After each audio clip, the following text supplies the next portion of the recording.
So hello everyone, and special welcome to your bodies. The theme of the week is the different perspectives by which we can be in our bodies, experience our bodies, and how this perspective can change radically depending on the state of the mind. And the fact that our body, experience of the body can be so radically different depending on the mind, suggests that our experience of it is not stable, but any particular experience of the body we have is conditional, is contingent, is the coming together of various factors, including the state of our mind, meditation qualities of our mind. And that our relationship to this changing, shifting, amorphous experience of the body can be one of peace, kind of a radical peace, peaceful about the body, not troubled by it. And there is a teaching about the body that has brought a tremendous level of peace to some people. And maybe it's brings that peace when the mind is already quite tranquil and peaceful. So it might require a certain state of mind to hear this teaching so that it really penetrates or releases something. And that's the teaching that this body is not yours. That your hair is not you, your face is not you, your body shape is not you, your teeth are not you. You can go on the list. And in some ways it flies against the convention we have of identifying with our bodies. And it's certainly true to some degree. These are part of who we are. But when my mind is quite peaceful, we see that the activity of claiming this body to be me, the activity of identifying with the body as this is who I am, is unnecessary. In fact, to do so is agitating. And to realize this body is not me, to cease, to give up to the incessant identifications, incessant kind of defining oneself by one body, it can be very freeing. So that's a little bit the background for today's meditation. And so to begin, and with this body that you are the caretaker of, this body that you've received from all the elements that from this earth that have combined to build up this body. We are made of parts of the earth and will return to the earth when we die. So this body that we care for, assuming a comfortable, alert meditation posture, feeling the weight of the body, the substance of the body, feeling how the weight of the body settles on what supports it, the chair, your cushion, the floor, wherever you are. Feel how your weight is received by some object that's holding you up.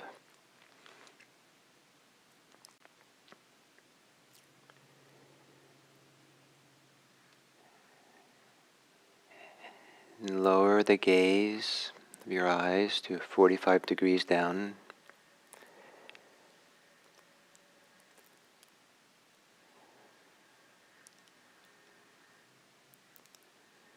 And to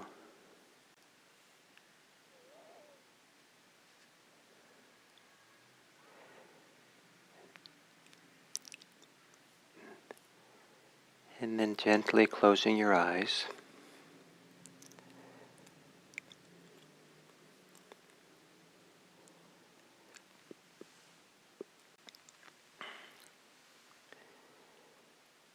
And taking a few long, slow, deep breaths, where our volition, our decision to breathe deeply,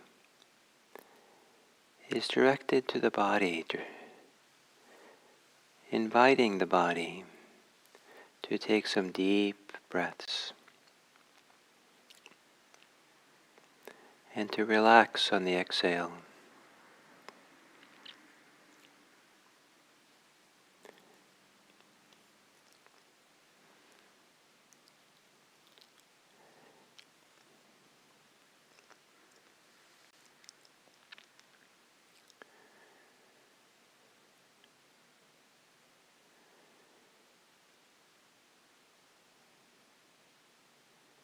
Letting your breathing return to normal. And on the exhale, relax and release whatever holding that can be released. Whatever tension you have is not you. You are not your tension. Because if you were, when your tension releases, where are you?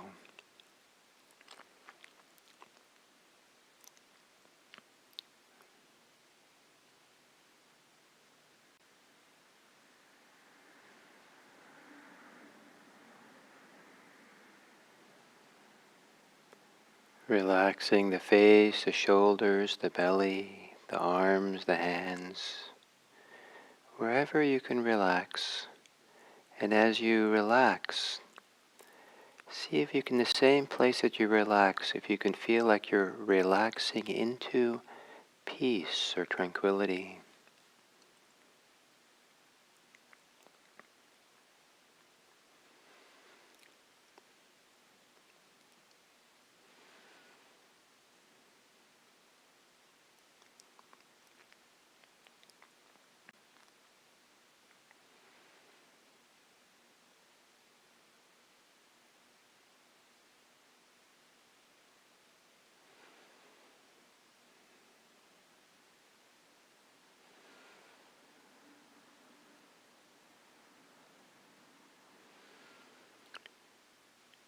Feeling the in-breath, the out-breath, feeling the bodies expand and contract as you breathe.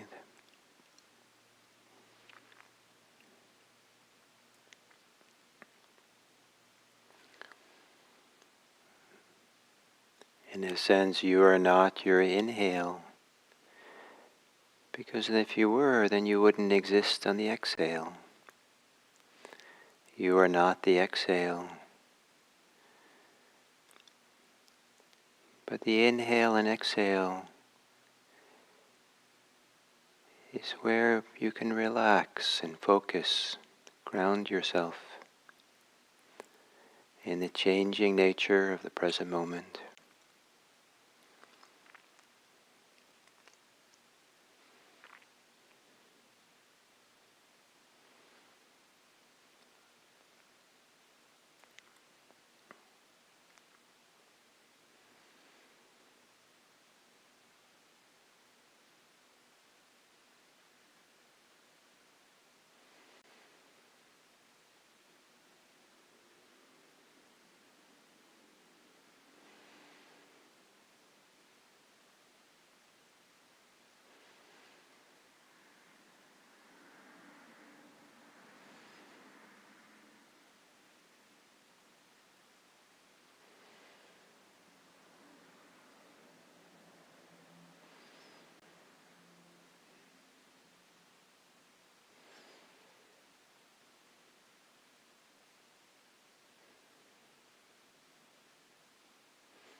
you exhale,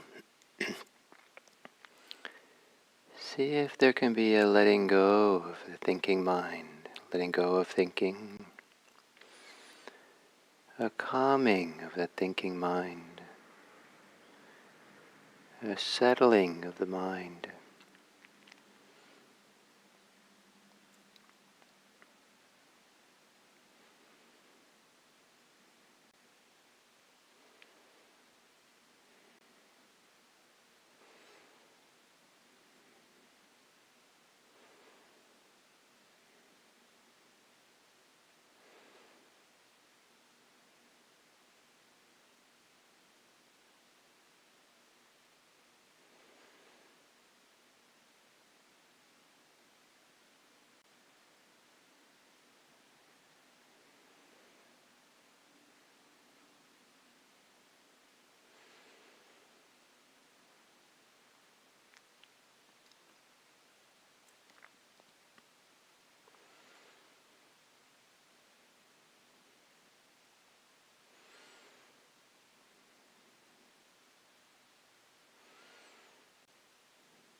It is a gift to the body to leave it alone. Not always, but sometimes in meditation. Just to leave it alone without judgments, without claiming it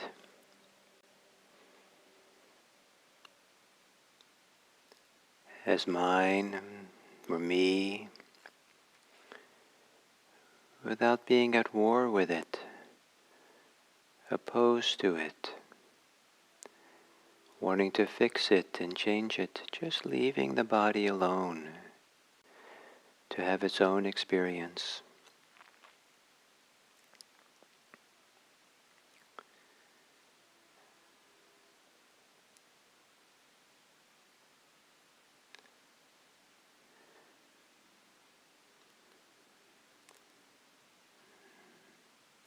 And it's to give the body this freedom from our attachments, freedom from our projections and entanglements. That's possible to do in meditation.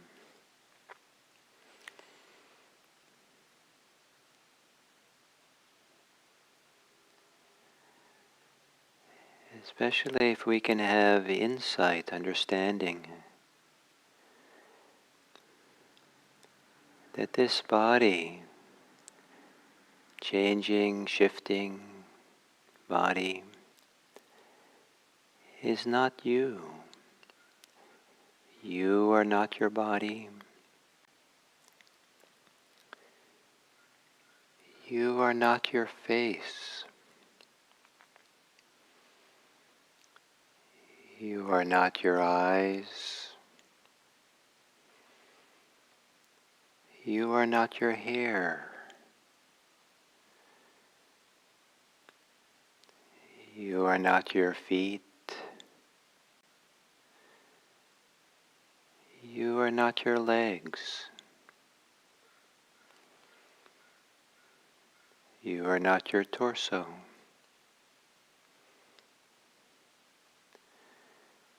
You are not your arms and hands.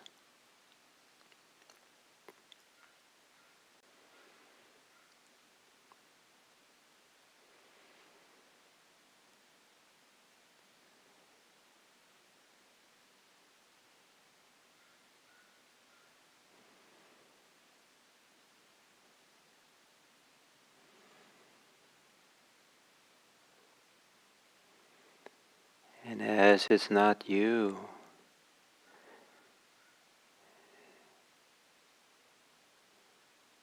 to let go of defining yourself by your body.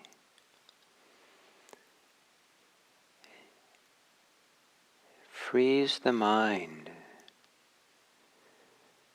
of the body and frees the body of the mind.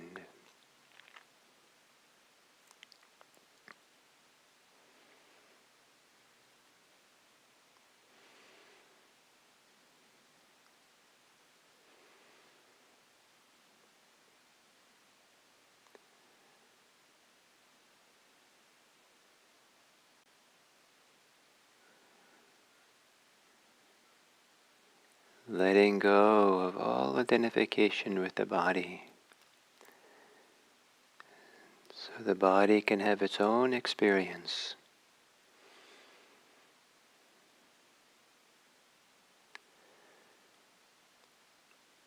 And you not defined by the body.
One of the things we can learn from meditation is to give time and space to the body to settle, to open, to heal. We can offer our patience, we can offer our non-identification, non-reactivity. Learning that in meditation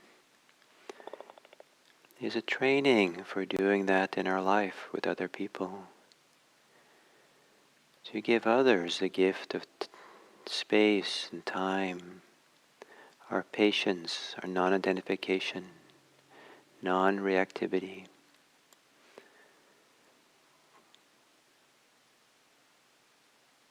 To make room for others by speaking a little less, being more attentive,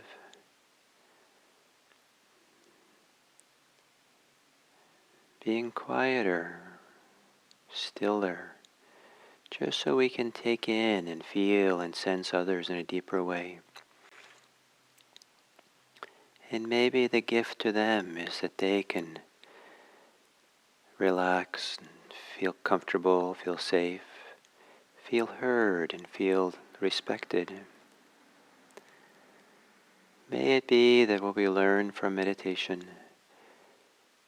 in some way or other, in many ways, we can think and reflect how it could support us in our interpersonal lives, how the benefits of meditation can be shared with others out into the world, rippling out from us wide and far. May our meditation practice of our 7am community spread from each of us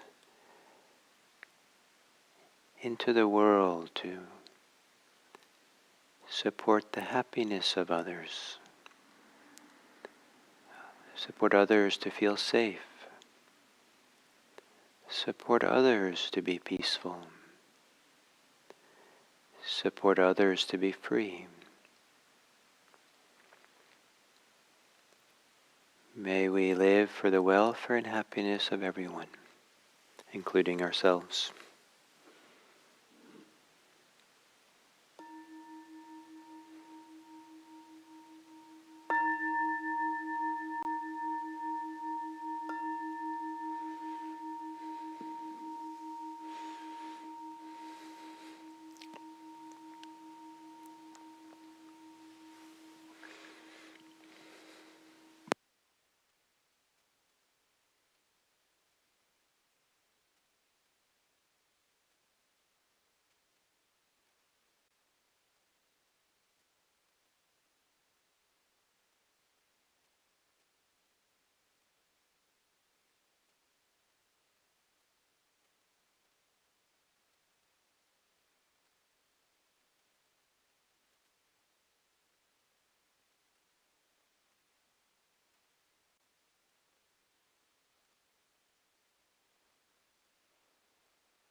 So far we've talked about the karmic body, the joy body, the tranquil body,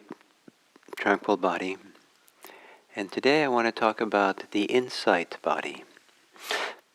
And that is the way that our body is experienced under the gaze of mindfulness, and when we start having deep insight, when there's real ability to be very quiet in the mind, very little mental projections, discussions going on in the mind. So we can settle back and just observe the body in a deep way.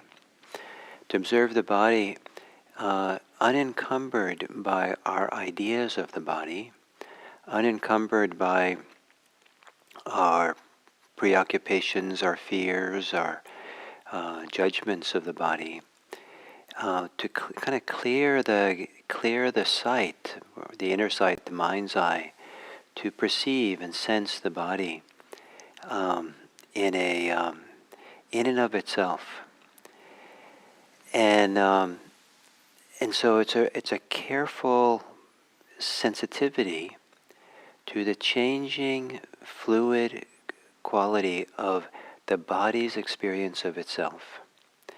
Our senses, the nerve endings that pick up all the different sensations that we feel in our body, are operating kind of all the time, but certain things come into prominence and then are there for a while and then fade, and something else comes into prominence and then fades, and there's a constant shifting of comes into experience in our body. On top of that, the body shifts and changes. In the course of a single meditation practice, maybe the body has gotten relaxed. Maybe occasionally it's gotten more tense. It shifted and changed. Maybe over a course of a year or two, your body's gotten older, and certain things have shifted and changes about how you are, and you can feel the changes, and it goes on. Part of the insight body is to have a quiet mind, a relatively quiet mind, focused mind, settled here in the present moment, that's observing the changing nature of the body. And at some point, we realize as we sit down and relax that in fact all the so-called experiences we have of the body, all the ways in which we can know and feel the body directly, is constantly shifting and changing. It's a kaleidoscope. It's a process. It's a constant flow. It's a stream of sensation, stream of experience that's shifting and changing and moving. And when this first happens in meditation, it usually comes when the mind, the body, meditation is somewhat concentrated, often happening in the wake of something like the joy body.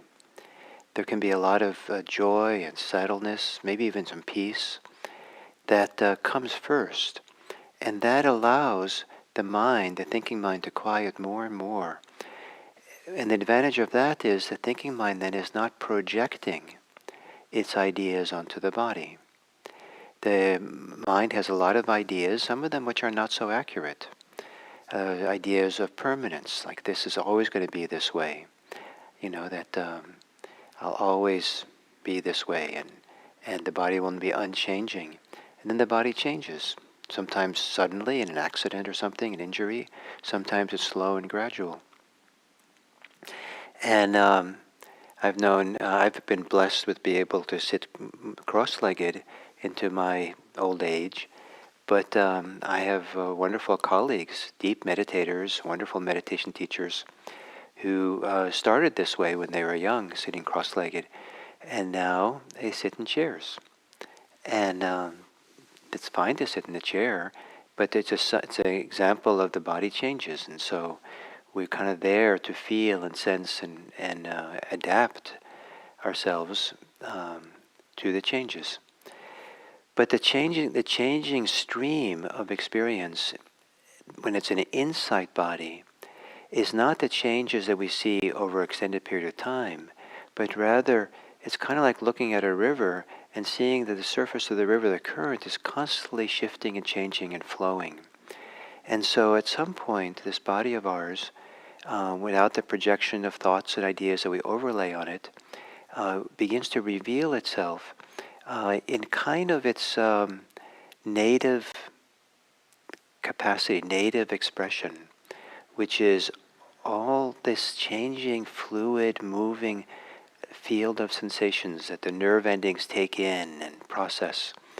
And with each nerve ending taking in a particular data point, and then we feel the individual data points coming and going. There's a sound, there's a itch, there's a feeling of warmth, there's a tightness, and then we feel into these deeper and deeper, And we find that within each one, there's something that's constantly in flux and moving. A fascinating place for some people who do vipassana practice is to do this with pain. I've done it with a variety of pains, but with knee pain is most classic for me. And to bring my attention very carefully, the non-reactive attention, the attention that's not afraid or angry, reactive to the pain, that's not projecting ideas that, oh, I'm going to hurt forever, or I can't do this, or this is terrible, I'm probably going to have my leg amputated. All these kind of, or self-pity was one that I used to have when I was younger. Oh, poor me, that's in pain. But to somehow have the mind, that kind of projection or veil between us and the pain be put aside, and just experience the pain in and of itself, and find out exactly where it is in the knee. And it's fascinating, as we get closer to it, maybe it's a little square centimeter, it may be, see, it's not always in the same place, it's moving around, it's pulsing and sparking and shifting and dancing around. And we get closer and closer, we see that's not the solid pain that we might have thought it was from the distance when we were reactive to it, concerned about it. It's not a solid, unchanging pain. In fact, maybe we shouldn't even call it pain, because pain is kind of an abstraction, an abstract kind of umbrella term, because underneath that label there is pulling and stabbing and burning and pressure and tightness and all these kinds of more particular sensations that are intense. The intensity of it, because of the intensity of it, we call it pain. But pain is made up of many different kinds of sensations.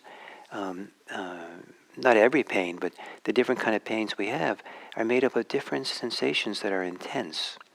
And so to bring our attention just to that particular sensation and see the dance of it, the spark of it, and the movement of it, and see that it's not so solid. Sometimes it's a lot easier to be present for what, it was very difficult to be present for something that we're kind of apart from, and we see it, the pain. Much easier to feel it at a deeper level, underneath that idea, and the pulsing, searing, burning, sparking, stabbing, intense, feelings. But it sounds terrible, these words, but sometimes it's a lot easier than just relating to it as the pain. Even more difficult is when we relate to the pain as my pain. I'm having pain. When we add the baggage, the association of me, myself, and mine to the pain, we're adding another layer of abstraction, which is accurate enough, but it's not really needed, and it does involve a different order of the mental activity, which keeps us removed, keeps us reactive, keeps us actually increases the level of the pain sometimes. And you might experiment with feeling the shifting, changing, pulsing nature of pain, and see the difference between viewing it as my pain or viewing it as the pain. But it's not just pain that we see the shifting stuff. That's an interesting exercise to do it in. But even pleasure, you can feel that pleasure is meditative pleasure. If you really tune into what it's like, it's a stream, it's a flow, it's a glow, it's a shifting and changing phenomena. The insight body is when we experience the body, but everything is flowing. Some people would describe the body as being like sand, sand or rain or snow, kind of flowing down. All these little particulates, kind of flow of particulate sensations that was flowing and moving, and when it gets really deep, this kind of insight body, there is the boundaries of the body, the shape of the body has no meaning anymore. It just, it's oftentimes the body feels kind of boundaryless, or just, it's irrelevant, the sense of boundaries of the body, and the shape of the body, all kinds of, the ideas of body fall away, uh, just settling into the raw data of the senses that senses provide that are constantly shifting and moving. In that raw data, that's where in this insight body, that's where there's a particular unique flavor to the insight into not self, where we see that in this, the whole body experience is just a flow of these sensations.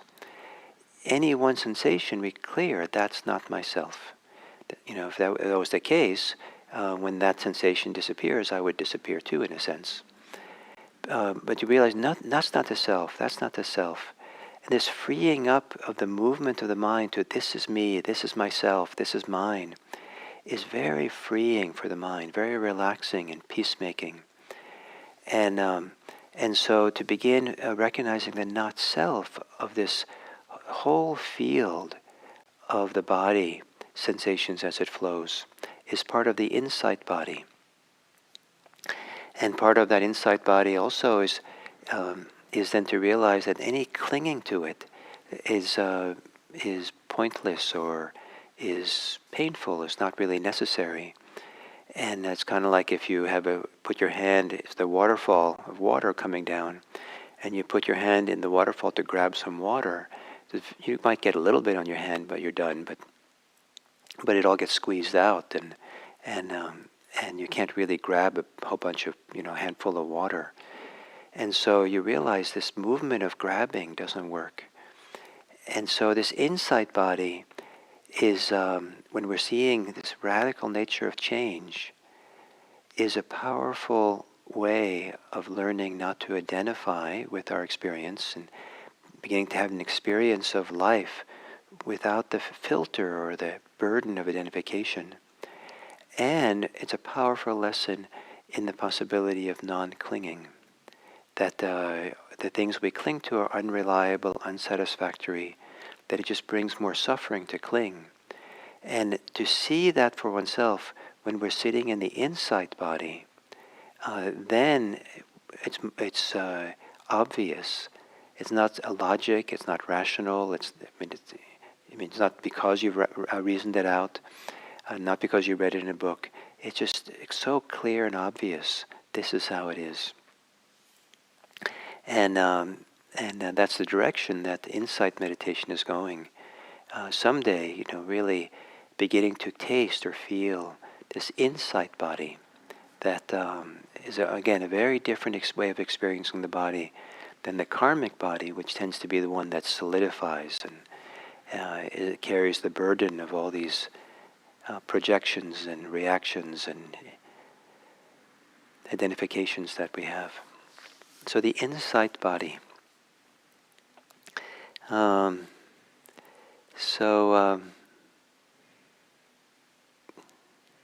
hope you come to appreciate and value and care respectfully for these bodies that we have.